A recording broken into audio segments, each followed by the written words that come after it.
Okay, Sony sent me their new G Master zoom lens, the Sony 50-150mm f2. Now, this is a really interesting zoom lens because an f2 zoom lens is always exciting, but 50-150 is actually even more versatile a focal range than I had originally thought. And this follows on from the 28-70 f2 zoom lens that we saw a few months ago. So those two together, it's a pretty interesting setup. Now, I'll be totally honest with you, I actually filmed a whole review for this lens already. I had it for 2 days. I filmed the review, lens in hand. But I'll be honest with you, I've been sitting, I've been looking at the photos, I've been thinking about it, I've been marinating on my thoughts. And I just do have additional thoughts about who this lens is for, how kind of usable this is, and some of the big questions that I think are the most important thing to consider with a lens like this. Those being, is this genuinely able to be used in place of some of your prime lenses, right? 50-150 is hitting a lot of different prime lens focal lengths, 50mm, 85mm, 105, 135. So could you potentially genuinely replace your prime lenses with a lens like this, which makes the price, which is admittedly reasonably high, but it was always going to be for a lens like this, right? Coming in, at least in the UK at launch, just under £4,000. Is it genuinely able to replace those? And then secondly, what does it actually feel like to shoot with? Because is it just too big and too heavy? So we'll talk about that as well. And thirdly, of course, I think, is really important. Who is this lens really for? Because I don't think it's for everyone, just because, I think it's an amazing lens. It's one of the nicest zoom lenses I've ever used in my entire life. But I still don't necessarily think it's for everyone, just because of things like the price point and this kind of size and all that kind of stuff. First up though, as obvious as it might be, I do think it is important to talk about the optical quality. It is fantastic. It is frankly outstanding. It was always going to be. You probably don't even need me to tell you that. You can probably just imagine a G Master f2 zoom lens coming in just under £4,000 was always going to be a beautiful bit of glass to shoot with. But that is absolutely the case. It's incredibly sharp. The images look beautiful straight out of camera. They are fantastic. Actually, f2 does allow you to gather quite a lot more light than f2.8. And I kind of one of those things where it does on paper, but when you actually are shooting in low light situations, when it's getting a bit darker, it really does gather that light in exceptionally well, which is great to see and actually makes this incredibly usable for a lot of different situations where you don't have control over the light. I'm thinking specifically weddings and events. That f2 aperture also plays a massive part into what this looks like in terms of the shallow depth of field, which I think actually looks so lovely. When it comes to portraits, you are absolutely able to get that dreamy, very shallow depth of field, loads of separation between subject and background kind of portrait that you might want to go for. And then of course you can stop down if you want to get a little bit more in focus behind your subject. And because, like I mentioned before, because it's hitting that 50mm focal length as well, actually there's a lot of different ways you can capture your portrait, starting with 50mm, but bumping up to 85 and then all the way up to 135, 150 if you want to get really close in on your subject and have maximum separation with that background as well. I also really wanted to just put the autofocus a little bit to test here as well. I was again expecting it to be superb because this is a G Master lens.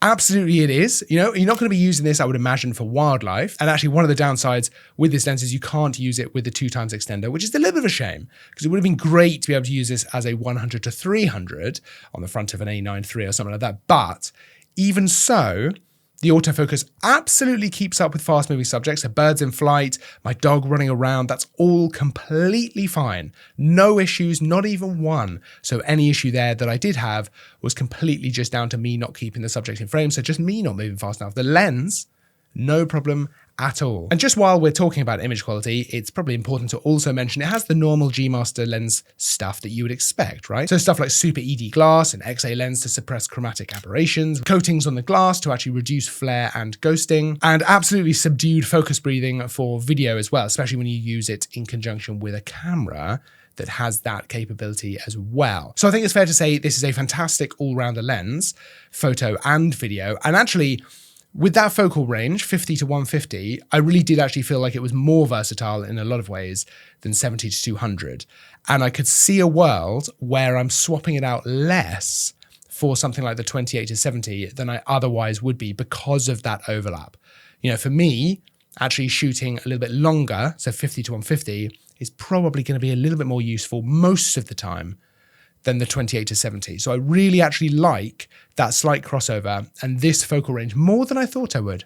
More than I thought I would. Okay, so let's talk about the big questions that I think matter the most with a lens like this, because it's a little bit of a specialist lens in a way, in the sense that while it is a fantastic all-rounder, it's about as top end as you're going to get for a zoom lens. So, you know, a lot of thought needs to go into, is this the right lens for you? So let's talk about the way that it actually handles, first of all. Now, this is a lot less heavy than you would initially think for a 50-150 f2. You could absolutely imagine this would be a lot bigger and a lot heavier than the 70-200 f2.8. It's actually the same length, so the same height as the 70-200.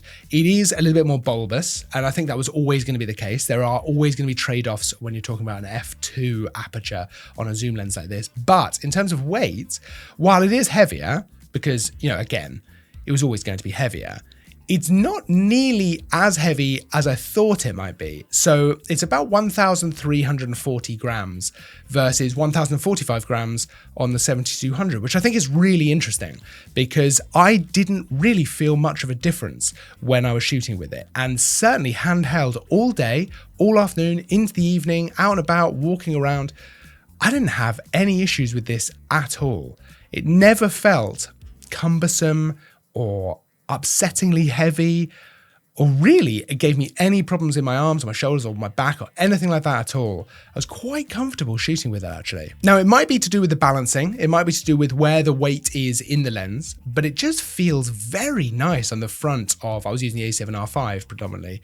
It feels great on the front of that camera. And in terms of the controls on the lens, it's actually really straightforward. So you've obviously got a zoom ring on there, which the throw is actually great on there. So it's very easy to use that one-handed, no problem, without really looking at what you're doing. Love that. You've got an aperture ring on the lens as well, which I really like because it makes it super easy at a glance to see the aperture that you're shooting at. A click, declick as well, which again, I always really appreciate for an aperture ring. And then on the front of the lens, you have got controls for AF/MF switch. And then on the front of the lens, you've got the AF/MF switch and a full-time DMF switch, along with 3 custom function buttons. So you can set those to do different things, whatever you might like. And then of course, you've got the manual focus ring as well. And that's it. So not loads of controls, actually super easy to use and kind of get to grips with and just start shooting, which I really like actually on a lens like this. I don't think it needed to be super complicated, and it's not, which is great. So in terms of actually the experience of shooting with it, I'm a big fan. I actually thought that it was much, much nicer than I thought it was going to be. And actually, to be honest, as soon as I was out and about, it just felt like a normal zoom lens. It didn't feel like it was overly big or overly heavy or overly cumbersome or anything like that. So the next big question for me is, can this genuinely replace or be used in place of a number of different prime lenses, right? We've covered the focal lengths, but 50mm, 85, 105, 135. Those are the kind of 4 prime focal lengths that this is able to potentially replace. Well, for me, I think it depends on 1, how you like to shoot, and 2, where you'll be using it, right? When I think about, for example, shooting a wedding with a lens like this, that is an absolute dream come true because I could just have this lens on a body. In fact, I'll be honest, I could probably go a 28-70, the f2 version, and then this lens, 2 bodies, shoot the whole thing. I don't know that I would feel the need to shoot even portraits, and even if I want that dreamy look, I can get that on this lens. I can zoom a little bit. F2 is giving me really great separation from subject and background. I can get most, or if not all, of the shots that I want with this lens. And then if I want the slightly wider angle, maybe it is the 28-70, maybe it's the 24-70 f2.8 for some of the slightly wider shots. But because this goes all the way down to 50mm, I really feel like this can be used genuinely in place of a lot of those prime lenses. It's of course not the same as f1.4, but a lot of the benefits that you are getting, like for example, letting in more light, which is great for events, great for weddings where you can't control that kind of thing, and being able to get that beautiful separation, I think this lens excels at, and the image quality, the actual optical quality is so good. And actually another thing to really bear in mind with that is the convenience of having this in one lens and the price as well. Because while this isn't a cheap lens by any stretch of the imagination, actually when you put it up against buying maybe 3 different primes or 1 zoom and 2 primes, for example, actually all of a sudden it doesn't really seem very expensive at all in that context. It also depends how often you actually use that f1.4 aperture on some of those other primes, right? Because for me personally, it's not very often. I'm shooting f1.4 for very specific kinds of shots. Otherwise, I am stopping down because a lot of the time I just find that is too shallow for the depth of field. I just need a little bit more for the focal plane for a lot of the kind of shots that I might be going for. F2 is actually a really good balance, I think. And then you add in the fact that you are then able to zoom. That is incredibly convenient to you as a photographer when time is of the essence. So the big kind of final question I think with a lens like this is it right for you?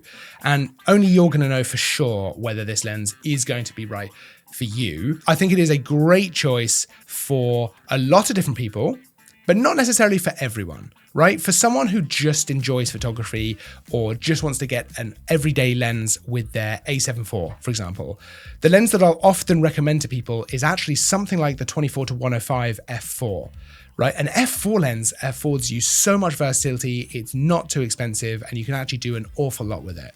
If that's not quite going to cut it, I actually genuinely think the 24-70 f2.8, the Mark II, or the 70-200 f2.8 Mark II is just a great choice for a lot of people, right? Most people, right? You can get optical quality, which is unbelievable. I'm using the 24-70 right now. I use it every single day. That is a fantastic lens, and they are pretty lightweight as well. And in terms of cost, you know, they're not cheap, but it's not crazy. It's not just under £4,000, but you're not shooting at f2, right? So there's an interesting trade-off to be made. It depends whether you are then using prime lenses with that zoom lens and what you shoot for. If you are someone who shoots weddings, events, low light, you want the kind of best of the best all-rounder zoom lens. I really do feel like this lens actually impressed me even more than the 28-70 f2. I think this is incredibly versatile.